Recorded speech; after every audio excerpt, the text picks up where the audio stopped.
بسم اللہ الرحمن الرحیم۔ السلام علیکم ورحمۃ اللہ وبرکاتہ۔ آج ہم اکابر صحابہ و صحابیات کے سلسلے میں جس شخصیت کا ذکر کرنے جا رہے ہیں وہ ہیں حضرت ابو طلحہ زید بن سہل انصاری رضی اللہ تعالی عنہ۔ ابو طلحہ زید بن سہل نجاری کو جب معلوم ہوا کہ سلیم رمیثہ بنت ملحان نجاریہ بیوہ ہو چکی ہیں، چند روز پہلے اس کا خامند فوت ہو گیا ہے، تو وہ بہت خوش ہوئے۔ یہ کوئی تعجب کی بات نہیں، چونکہ سلیم ایک پاک دامن، دانش مند، سلیقہ شعار، حسین و جمیل اور بڑی سگر خاتون تھی۔ ان کے جی میں آیا کیوں نہ اس سے پہلی فرصت میں نکاح کا پیغام بھیجا جائے، مبادا کہ کوئی اور چاہنے والا سبقت لے جائے۔ اس صورت میں اس دل پسند، سلیقہ شعار اور معزز خاتون سے محروم رہ جاؤں گا۔ ابو طلحہ کو اپنے آپ پر بڑا اعتماد تھا کہ سلیم مجھے مسترد کر کے کسی دوسرے شخص کو اپنے لیے منتخب نہیں کرے، اس لیے کہ میں جوان رانا ہونے کے ساتھ ساتھ لوگوں میں ہر دل عزیز اور صاحب ثروت ہوں۔ اس کے علاوہ مجھے بنو نجار کا شاہ سوار اور یثرب کا ایک ماہر تیر انداز ہونے کا شرف بھی حاصل ہے۔ ابو طلحہ سلیم کے گھر کی طرف روانہ ہوئے۔ چلتے چلتے راستے میں خیال آیا کہ سلیم نے مبلغ اسلام حضرت مصعب بن عمیر رضی اللہ عنہ کی دعوت و تبلیغ سے متاثر ہو کر اسلام قبول کر لیا ہے، اس بنا پر کہیں مجھے وہ مسترد نہ کر دے۔ لیکن ساتھ ہی یہ خیال آیا کہ کوئی بات نہیں، اس میں کیا حرج ہے، اس کا خاوند بھی تو اپنے آباء و اجداد کے دین کا پیروکار تھا اور حضرت محمد صلی اللہ علیہ وسلم کی دعوت سے پہلو تہی اختیار کیے ہوئے تھا۔ بہرحال ابو طلحہ سلیم کے گھر پہنچے، اندر آنے کی اجازت طلب کی، اس نے اجازت دے دی۔ سلیم کا بیٹا انس بھی گھر میں موجود تھا۔ ابو طلحہ نے مدعا بیان کرتے ہوئے نکاح کا مطالبہ کر دیا۔ سلیم نے کہا، تجھے جیسے شخص کو رد تو نہیں کیا جا سکتا، لیکن میں تجھ سے ہرگز شادی نہیں کروں گی، اس لیے کہ تم کافر ہو۔ ابو طلحہ نے سمجھا کہ سلیم بہانہ کر رہی ہے، ہو سکتا ہے کہ اس نے کسی ایسے شخص کو منتخب کر لیا ہو جو مجھ سے زیادہ مالدار اور باعزت ہو۔ یہ خیال آتے ہی ابو طلحہ نے سلیم سے کہا، اے سلیم، اللہ کی قسم میرا کافر ہونا تجھے شادی سے نہیں روک رہا۔ سلیم نے پوچھا، تو کیا چیز روک رہی ہے؟ اس نے کہا، سونے چاندی کی چمک دمک۔ کہنے لگی، اچھا کیا سونا چاندی میری آنکھوں کو کھیرا کیے ہوئے ہے؟ بولے ہاں۔ کہنے لگی، اے ابو طلحہ، میں اللہ اور اس کے رسول صلی اللہ علیہ وسلم اور تجھے گواہ بنا کر کہتی ہوں، اگر تو مسلمان ہو جائے تو میں تیرے ساتھ شادی کر لوں گی، اور میں تجھ سے کوئی سونے چاندی کا مطالبہ نہیں کروں گی، بلکہ تیرا اسلام لانا ہی میرا مہر ہوگا۔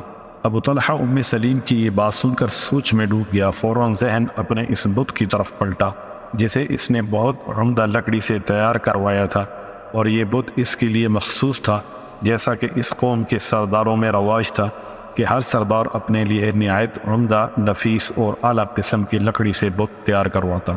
جبکہ وہ گہری سوچ و بچار میں غلطاں و پریشان تھا تو سلیم نے گرم لوہے پر ایک ضرب لگائی، فرمانے لگی، ابو طلحہ، کیا تم جانتے ہو کہ وہ معبود جس کی تم عبادت کرتے ہو وہ زمین سے پیدا ہوا ہے؟ اس نے کہا، ہاں۔ فرمانے لگی، کیا تمہیں شرم نہیں آتی کہ درخت کے ایک ٹکڑے کو اپنا معبود بناتے ہو اور دوسرے ٹکڑے کا ایندھن بنا کر آگ سینکتے ہو اور اس کے ذریعے روٹی پکاتے ہو؟ اے ابو طلحہ، اگر تم مسلمان ہو جائے تو میں تجھ سے شادی کر لوں گی اور اسلام کے علاوہ کسی مہر کا تجھ سے مطالبہ نہیں کروں گی۔ یہ سن کر ابو طلحہ بولے، مجھے دائرہ اسلام میں داخل ہونے کا طریقہ کون بتائے گا؟ سلیم نے کہا، وہ طریقہ میں بتاؤں گی۔ کہا، کیسے؟ فرمایا، پہلے لا الہ الا اللہ محمد الرسول اللہ پڑھو، پھر اپنے گھر جاؤ، اپنے بت کو پاش پاش کر کے گھر سے باہر پھینک دو۔ یہ سن کر ابو طلحہ کا چہرہ کھل اٹھا، بآواز بلند کہنے لگا، اشہد اللہ الہ الا اللہ واشہد ان محمد رسول اللہ۔ میں گواہی دیتا ہوں کہ اللہ کے سوا کوئی معبود حقیقی نہیں، اور میں گواہی دیتا ہوں کہ محمد صلی اللہ علیہ وسلم اللہ کے رسول ہیں۔ اس کے بعد سلیم نے ان سے شادی کر لی۔ مسلمان کہا کرتے تھے، ہم نے سلیم کے مہر سے بہتر مہر کسی کا نہیں دیکھا۔ اس نے اپنا مہر اسلام ہی کو قرار دیا۔ اس دن سے حضرت ابو طلحہ اسلام کے جھنڈے تلے آگے اور اپنی تمام تر طاقت اسلام کی خدمت و سربلندی کے لیے صرف کرنے لگے۔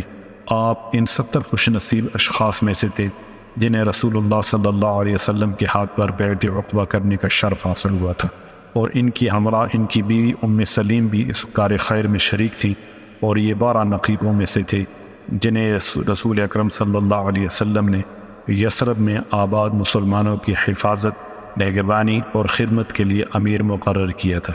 یہ رسول اقدس صلی اللہ علیہ وسلم کے ساتھ تمام غزوات میں شریک ہوئے اور بہت سی کھٹن آزمائشوں سے گزرے، لیکن سب سے بڑی آزمائش غزوہ احد میں پیش آئی۔ حضرت ابو طلحہ کے دل میں رسول اللہ صلی اللہ علیہ وسلم کی محبت گھر کر چکی تھی، اور یہ محبت ان کے رگ و ریشے میں سرایت کر چکی تھی۔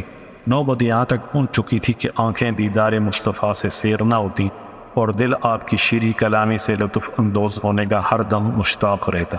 جب بھی فارغ وقت ملتا تو آپ کے سامنے دو زانو ہو کر بیٹھ جاتے اور محبت بھرے انداز میں یوں فرماتے: یا رسول اللہ، میری جان آپ پر قربان، میری عزت آپ پر نچھاور۔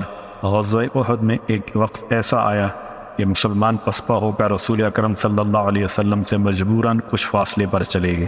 مشرکین نے ہر طرف سے حملہ کر دیا، آپ کے 2 دانت شہید کر دیے، پیشانی اور ہونٹ زخمی ہو گئے اور چہرے سے خون کے فوارے نکلے۔ افواہ پھیلانے والوں نے یہ افواہ پھیلا دی کہ محمد صلی اللہ علیہ وسلم قتل کر دیے گئے۔ یہ اندوہناک افواہ سن کر مسلمانوں کے حوصلے پست ہو گئے اور یہ مایوسی کے عالم میں دشمن کے آگے لگ کر بھاگنے لگے۔ اس خطرناک موقع پر رسول اکرم صلی اللہ علیہ وسلم کے ہمراہ چند صحابی میدان کارزار میں جمے رہے، اور ان میں سر فہرست ابو طلحہ رضی اللہ تعالی عنہ۔ حضرت ابو طلحہ رسول اللہ صلی اللہ علیہ وسلم کے لیے ڈھال بن کر چٹان کی طرح جمے رہے۔ تھوڑی دیر بعد ابو طلحہ نے اپنی کمان سنبھالی، تیر درست کیے اور یکے بعد دیگرے مشرکین کو نشانہ بنانے لگے۔ یہ اتنے ماہر تیر انداز سے کہ ان کا کوئی بھی نشانہ خطا نہیں جاتا تھا۔ نبی اکرم صلی اللہ علیہ وسلم ابو طلحہ کے پیچھے سے ایڑیاں اٹھا کر ہر تیر کا نشانہ دیکھنے لگے۔ یہ صورتحال دیکھ کر حضرت ابو طلحہ نے عرض کی: یا رسول اللہ، میرے ماں باپ آپ پر قربان، میری جان اور جسم کا ہر حصہ آپ پر جا نثار، آپ اس طرح دشمن کی طرف نہ جھانکیں، خطرہ ہے کہیں آپ کو نشانہ نہ بنا لے۔ اتنے میں آپ کیا دیکھتے ہیں کہ لشکر اسلام میں ایک مجاہد تیروں سے اٹا ہوا ترکش اٹھائے بھاگا جا رہا ہے۔ رسول اکرم صلی اللہ علیہ وسلم نے آواز دی: ارے بھاگنے والے، یہ تیر ابو طلحہ کے سامنے پھینک دو تاکہ یہ کام آ سکیں، بھاگتے ہوئے انہیں اپنے ساتھ مت لے جاؤ۔ حضرت ابو طلحہ مسلسل رسول اقدس صلی اللہ علیہ وسلم کا دفاع کرتے رہے، یہاں تک کہ 3 کمانیں ٹوٹ گئیں اور بے شمار دشمن موت کے گھاٹ اتار دیے۔ پھر لڑائی ختم ہو گئی اور اللہ تعالیٰ نے اپنے نبی صلی اللہ علیہ وسلم کو بال بچا لیا۔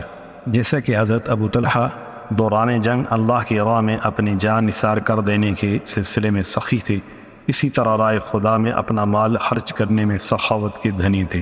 مدینہ منورہ میں حضرت ابو طلحہ کی ملکیت کھجور اور انگور کا ایک بہت بڑا باغ تھا جس کی مثال نہیں ملتی تھی۔ اس کے پھل بہت عمدہ اور پانی نہایت میٹھا تھا۔ ایک روز حضرت ابو طلحہ اپنے باغ میں سایہ دار درخت کے نیچے نماز پڑھ رہے تھے کہ ایک سبز رنگ، سرخ چونچ اور گلابی پاؤں والا خوبصورت پرندہ اس درخت کی ٹہنی پر بیٹھ کر بڑی سریلی اور دلدوز آواز میں چہچہانے لگا۔ یہ دلکش آواز حضرت ابو طلحہ کو بہت پسند آئی اور نماز میں تمام تر توجہ اس کی طرف ہو گئی، اور یہ اس دلکش آواز میں اتنا محو ہوئے کہ یہ یاد نہ رہا کہ کتنی رکعت پڑھ چکے ہیں، 2 رکعت، 3 رکعت، کچھ بھی یاد نہیں۔ جب نماز سے فارغ ہوئے سیدھے رسول اقدس صلی اللہ علیہ وسلم کی خدمت میں حاضر ہوئے اور یہ ماجرا کہہ سنایا۔